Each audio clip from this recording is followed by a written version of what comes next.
Hola, hola, bienvenidos a un nuevo episodio de Words Across Spanish Podcast. Un podcast de español en español para aprender español, donde tres nativos hablarán en español real sobre un tema relevante para ti, para vos, que eres un aprendiz de la lengua. Ando bien argentino hoy. Vamos a hablar hoy de si realmente importa los famosos niveles cuando aprendes español. Así que, vamos.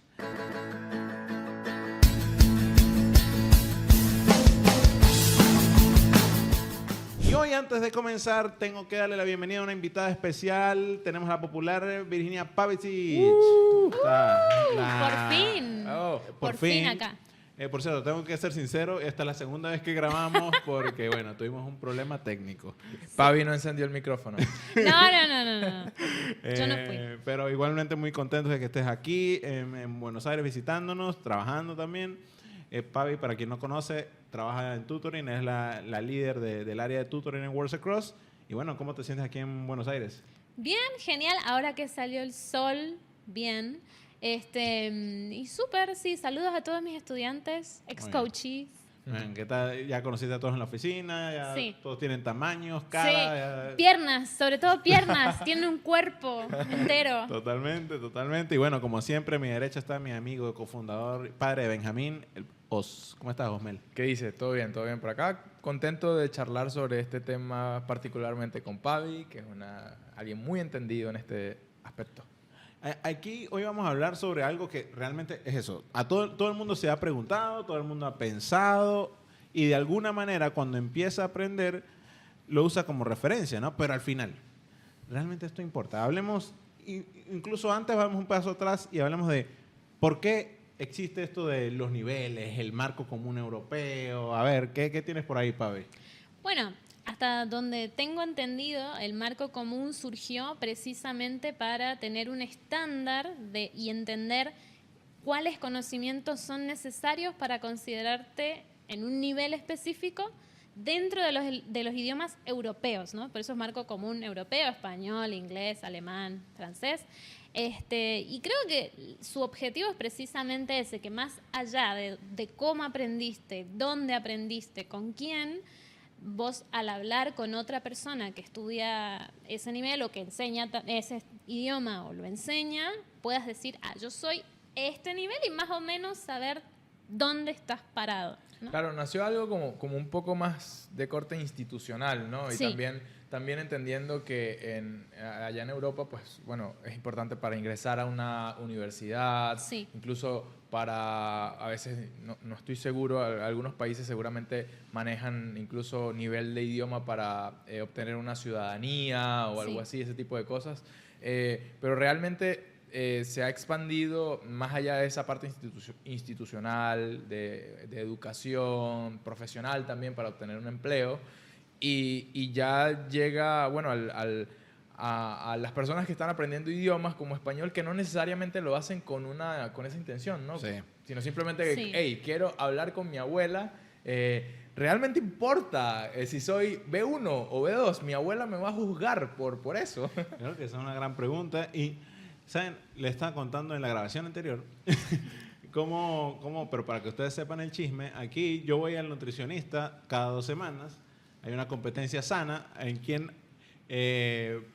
sabe, quien adivina cuánto peso gané o perdí. Todo bien, yo lo acepto, lo apruebo, porque es una competencia conmigo mismo también. Ahí Osmel muestra Aquí está la prueba, las actas. Dato. Y creo que también eso, digo, cuando hablamos de por qué medimos, es como para tener como tus expectativas, tener una especie de meta, aparte de la referencia, obviamente. Pero yo siempre pienso como, quiero bajar de tantos kilos, ¿no? Claro.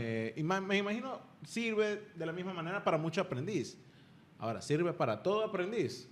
Es una buena pregunta. Hemos tenido muchas experiencias, y bueno, Pavi también complementará, con estudiantes que vienen y dicen, ok, están como un poquito obsesionados con esto de los niveles, ¿no? Yo quiero llegar exactamente al B2 o quiero ser C1 o incluso quiero ser C2. Pero realmente es difícil tú poder establecer cuánto tiempo te va a tomar llegar a ese nivel y también cómo va a ser tu camino en ese aspecto, porque son, digamos, tipos ideales, pero a veces tú puedes tener un listening que de alguna manera los puedes categorizar como un B2, pero tu speaking te hace lucir como un A2 a veces, ¿no? Incluso depende del día. Te sientes medio bobo uy, no, cometí errores, lucí como alguien que, o incluso tu personalidad te puede hacer parecer un C1 con mucha confianza. Y vieron ese como el meme que lo mencionó Pablo el otro día, ¿no? Expectativa y realidad. Sí. Sí, totalmente. Creo que yo creo que funciona para el estudiante que tiene un objetivo específico. Si lo estás haciendo por diversión, he visto casos de gente que dice, quiero ver mi nivel como para saber, porque la gente me pregunta, mis familiares, mis amigos, me preguntan, Claro. ¿qué nivel de español sos? Entonces, quiero saber para eso. Pero es verdad lo que dice Osmel, que puede ser un arma de doble filo, Sin duda. el nivel, porque si uno tiene una expectativa específica y resulta que es más, porque puede pasar que ante un examen de nivel, por ejemplo, obtenés un nivel mayor del que pensabas, te adula, ¿no? Al ego. Sí. Pero si recibís menos, es un golpe duro. Es triste. Sí. Triste. Pero creo que son casos que suelen pasar en Worlds Across.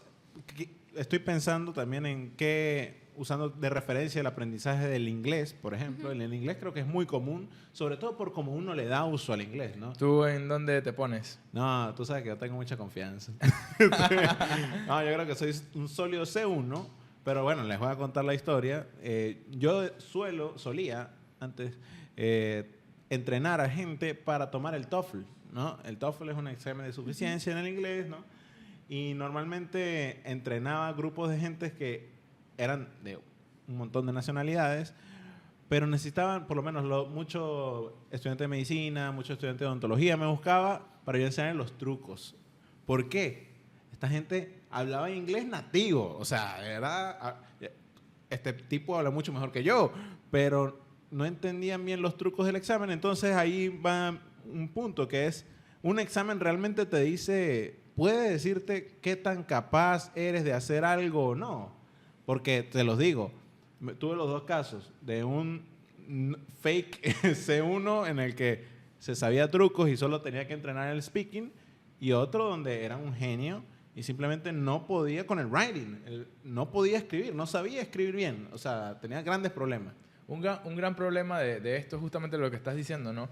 Cuando una institución como, no sé, el Instituto Cervantes o TOEFL o el IELTS, que es el que mide el inglés también, te hacen este examen, están capturándote en un momento específico, ¿no?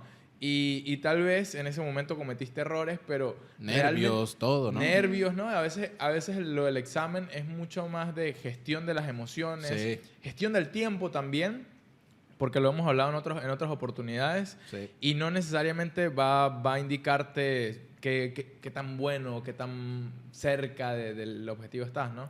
Sí, creo que sobre todo en habilidades como writing y speaking, porque también es una realidad que los evaluadores y el examen en sí busca una estructura específica. Sí. Típico ejemplo de los correos electrónicos, ¿no? Se enseña a escribir correos electrónicos en español de una manera como nadie escribe así. Nadie escribe así un correo electrónico, ni siquiera, sobre todo si uno ya conoce a sus colegas, no como, hey Juan, te envío esto, y ya. Pero bueno, la única manera de evaluar realmente si la persona tiene ese nivel es con esa estructura, pero de vuelta, tiene la contracara de que no es como habla un nativo, entonces realmente evalúa qué tan cercano a un nativo estás. Es como, yo estaba estaba entrenando a este tipo que vivió muchos años en Nueva York, estaba viviendo en Nueva York, y yo le confiaría mi vida si fuera médico, o sea, sin duda, pero no pasaba la parte del writing, y es interesante porque, de hecho, yo empezaba con mis lecciones, era, ok, vamos a hacer el examen. Pero lo primero era gestión de emociones, tiempo y, hey, si no te da tiempo, skip, Sí. la que tú quieras y dale siguiente. Sí, Entonces, sí. no, realmente no representaba, al menos no en todos los casos, qué tanto manejabas la lengua, ¿no? Y creo que es un tema. Por cierto, ¿ustedes qué se consideran? Ajá, en inglés al menos. No, yo también soy muy, muy confiada en mí misma en inglés y yo digo que soy C1. No sé si sólida, pero C1. Yo confío muy bien en mi español. Muy bien. Sólido Yo C2. confío menos en mi español, creo. Es muy curioso porque también hemos hablado de los nativos, ¿no? Por cierto, en inglés yo creo que me siento como un B2. Tengo mucha confianza a la hora a la hora de hablar y a la hora de escuchar, pero hay muchas reglas gramaticales que simplemente no tengo idea. O sea, y Es el clásico que se tira un poco abajo y de repente llega el examen y ¡boom! Sí, Clásico. sí. No, creo que no me fue muy bien. Sí. Yes. Pero hablando un poco de los nativos, ¿no? De cómo y de esta abstracción que significa ser C2, ¿no? Pavi lo mencionaba el otro día también. Yo creo que es casi que imposible ser C2 realmente para un aprendiz e incluso para un nativo, Sí. porque si tú, no sé, vas a la estación de subte más cercana y haces una prueba de L y agarras a cualquiera, realmente Sí. no hay manera. No hay Sí, manera sí. de que, hey, ojo, me atrevo a decir, no hay manera, yo creo que ni a C1 llegan muchos. Coincido. Bueno, me parece Sobre fuertes todo aquí- declaraciones. sobre todo aquí en Argentina, ¿eh? Ojo. Claro. Claro, contexto, yo soy profesora de lengua, no puedo creer que la gente no llegue a C1. C2 sí, estoy de acuerdo. Yo creo que el C2 es un concepto abstracto que necesitamos como camino a seguir, como el Claro. hablante español ideal. Pero sí, porque también depende de qué hace uno en su día a día, de su trabajo. Hay Sí. gente que inclusive no está acostumbrada a escribir. Sí. Entonces, cuando le das redactar un texto como consigna, como que quedan congelados. Es normal. Esto de alguna manera, y creo que también hay como un elefante en la sala, deja como extinta, ni siquiera voy a hablar de extinta, sino como anticuado el perfil, ni siquiera el perfil, el papel de la Real Academia Española en este caso, por ejemplo. O sea, lo consideramos algo anticuado, sobre todo viendo lo que estamos viendo con nuestros aprendices aquí que ven el podcast. Los niveles igual creo que no tienen que ver realmente con la RAE, Pero- eso lo hace ajá, el Instituto perdón. Cervantes. Sí, el Instituto Cervantes. Sí. Muy bien. Pero hablando de estas instituciones, lo que pasa es que siempre llegan tarde, porque el idioma es una cosa viva que sucede en la calle con la gente hablando y no hay forma de capturar eso en el momento que surge. Entonces, lo que hace la RAE es ver, ok, la gente está haciendo esto, primero se niega, dicen, no, eso está mal. Sí, buen punto. sí, ¿no? tal cual. Por, sí. por unos 5 o 10 años dicen, no, eso está mal. Cuando ya pasan 20 años y la gente sigue hablando así, dice, bueno, está bien. Novedades. Sí, claro, lo aceptamos, es español, correcto. Sí, es como el Congreso de la Nación, como que a veces de repente no acepta que, no sé, que los ciudadanos de ese país adoptaron algo nuevo o están...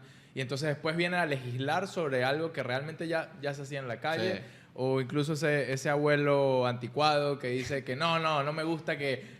Tú deberías jugar fútbol, no deberías jugar básquet, no sé. Y lo mismo pasa con el marco común europeo, digo, a nivel referencial, digo, los niveles, los macro niveles que tenemos ahorita, ¿esto ha quedado extinto, anticuado o es...? Yo creo que hay un aspecto que influye en todas las áreas de la vida y que deberían empezar a considerar, supongo que ya lo están haciendo, que es la influencia de los LLMs y las IAs y todo esto. Porque, por ejemplo, escribir... La gente ya no está acostumbrada a escribir, realmente escribir tiene tanto peso, igual que las demás habilidades. Construir un texto coherente en español te ayuda a saber qué nivel tiene una persona. ¿No sería quizás más útil saber si la persona logra identificar un texto hecho por IA de uno hecho por un ser humano? Ey, es una buena pregunta, sí, porque la habilidad de escribir, incluso no sé cómo está distribuido desde el punto de vista de la valoración, la parte del writing, pero sí, es como que quienes realmente... ¿Quién escribe? ¿Quién escribe más que un WhatsApp? ¿Quién escribe? Y ya el WhatsApp te corrige todo. Sí. O sea, todo. Ojo, esto no es una sugerencia de que no Sí, aprendan no. a escribir. No, Importante. Para nada, no, creo que es fundamental para una persona, más allá en los idiomas, de aprender idiomas, creo que sí tienes que escribir. Pero digo, aprender a escribir, sobre todo cuando lo enmarcas en algo como tan anticuado, y aprender a escribir una carta. Ay, no, qué horror. O sea, debería pesar tanto que yo sepa escribir una carta. Exacto. Como... O debería pesar más que puedas darles instrucciones adecuadas a ese LLM, Un prompt, por ejemplo. un buen Un buen prompt. Buen punto. No sé si nosotros podemos dar un buen prompt. Pero no, pero por lo menos Sí, o sí, sea, sí. igual, por lo menos muchas veces se considera como medio equitativa la participación Sí. de cada... Y la realidad es que no debería hacerlo. Nada, cuando sales a la calle, a nadie le va a importar realmente a la hora de comunicar algo urgente. Nadie le va a importar si eres muy bueno escribiendo o Sí. Escríbemelo. no. Sí. Sí. Está considerado, hasta donde he probado este tipo de exámenes, que en las partes de listening o de reading siempre hay palabras que o sea, los que crearon el examen consideran que quizás la persona no va a conocer. Pero que por contexto las pueda asociar, porque eso es algo que les decía siempre a mis estudiantes. Es parte de aprender un idioma, incluso tu idioma nativo, decir ¿qué dijo? Pero no preguntarlo 5 veces, sino decir, ok, está hablando de esto, Claro. probablemente esa palabra que no escuches es esta, Claro. ¿no? Y asociar, porque también, sobre todo cuando hablamos de niveles altos de la lengua, la complejidad viene por el lado cognitivo, de poder asociar significados, reconstruir quizás un pensamiento metafórico que no es complejo por el lenguaje en sí, pero cognitivamente porque las palabras no quieren decir exactamente lo que dice el diccionario, sino en el contexto tienen otra significación que uno tiene que reponer, y eso es difícil cognitivamente. Sí. Qué gran invitada, por cierto. No, que es muy loco eso, porque eso no solamente es muy importante a la hora de obtener un buen resultado en una prueba DELE o TOEFL o lo que sea, sino también a la hora de aprender el idioma y de poder avanzar, ¿no? De progresar más allá en el nivel en el que estés. Porque tienes que desprenderte un poco de esos paradigmas que tu cultura y tu idioma te han dado, y empezar a pensar un poquito diferente, ¿no? En adoptar cómo es el proceso de pensamiento que tiene esta lengua implícito, ¿no? A veces lo de los chistes, ¿no? Sí. El sentido del humor es muy diferente, va cambiando. También en cómo piensas, por ejemplo, no sé, que en japonés se usa si es el sustantivo Sí.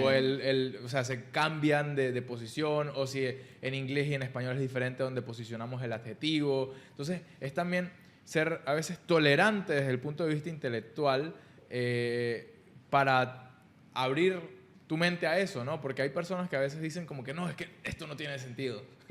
Sí, sí. Hay un meme, Juan, en edición, pone lo que dice adapt, survive. Eso es aprender un idioma. Totalmente, totalmente. Estamos para ya poco a poco ir cerrando. Estamos diciendo, primero, qué tan importante es para nuestros aprendices, la gente que está viendo este video, saber su nivel. Qué tan importante es para ellos. Digo, si en algún punto ya están escuchando esto, ellos deberían estar diciendo, hey, ¿qué nivel soy? ¿Esto debería ser una crisis existencial o no tanto?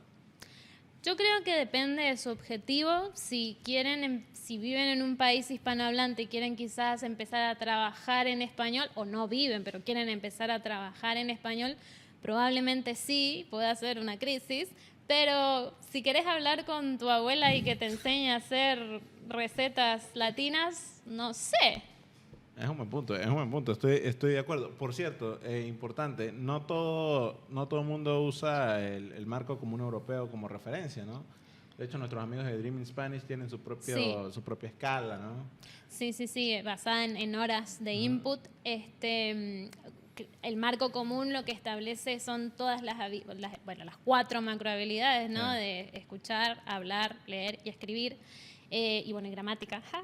En Words Across, de hecho, lo usamos como referencia, pero al mismo tiempo le ponemos nuestro toque, ¿no? Sí, porque el problema del marco común en todos los idiomas, al menos los que yo conozco, es que No es un crecimiento como matemático. Si Como me lineal, equivoco en sí. esto, claro, me mata mi mamá, que es profesora de matemática. Creo que es como exponencial. Los Ajá. primeros niveles, no sé, toman 300 horas, estoy exagerando.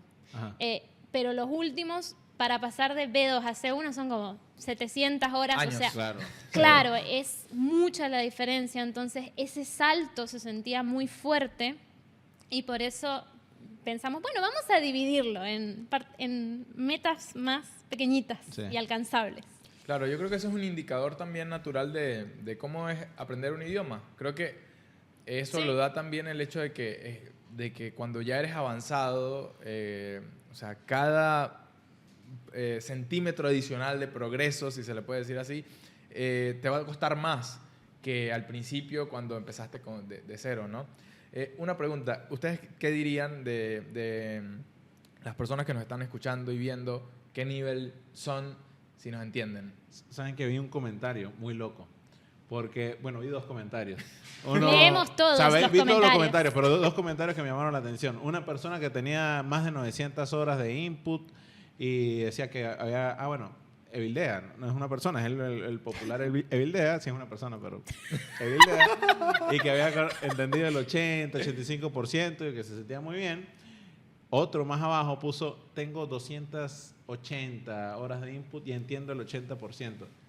Interesante. Muy bien. Un crack. Sí, pero ahí yo preguntaría qué otros idiomas hablan, cuántos idiomas, Ajá, porque lo eso que decía influye Franco. mucho. ¿Y cuál ¿no? es su idioma nativo? Sí. También, porque claro, yo veo memes en portugués y soy Fácil. portugués, que a 1,5 Por cierto, el humor portugués, Es- brasilero es... maravilloso. Los Increíble. memes portugueses y brasileños no tienen comparación, pero hablo español. O sea, Claro, es trampa. como, claro, está Así que- todo medio roto, pero Y entiendo. si es un angloparlante, digamos, Ajá.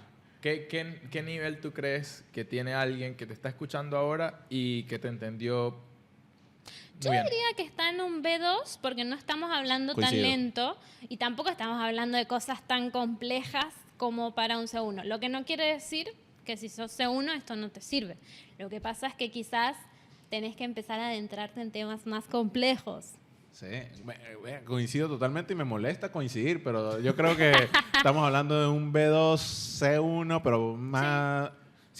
Probablemente eres un B2 o un C1 si estás bastante cómodo. Si Si eres, Sí. si eres escuchas a Vicky. Sí, yo coincido en el que B2 sería la base, pero hay algunos temas, hay algunos días en los que Franco trae algunos temas que son un poquito más pesados Sí. y de repente, o hay incluso algunos momentos nos liberamos. Sí. en el que empezamos a hablar mucho más rápido y de repente empezamos a, no sé, a contar chistes o algo Sí. así. Y cuando entra esa capa más cultural Sí. de que empezamos a hablar cosas que entendemos como venezolanos o como sudamericanos, ya ahí el nivel es más alto, ¿no? Entonces sí hay cosas de C1, así que probablemente si escuchas y entiendes todo, incluso esos episodios, estás muy cercano, muy en el espectro de C1. Y si usualmente entiendes un 80%, yo diría que eres un B2 tranquilamente. Sí.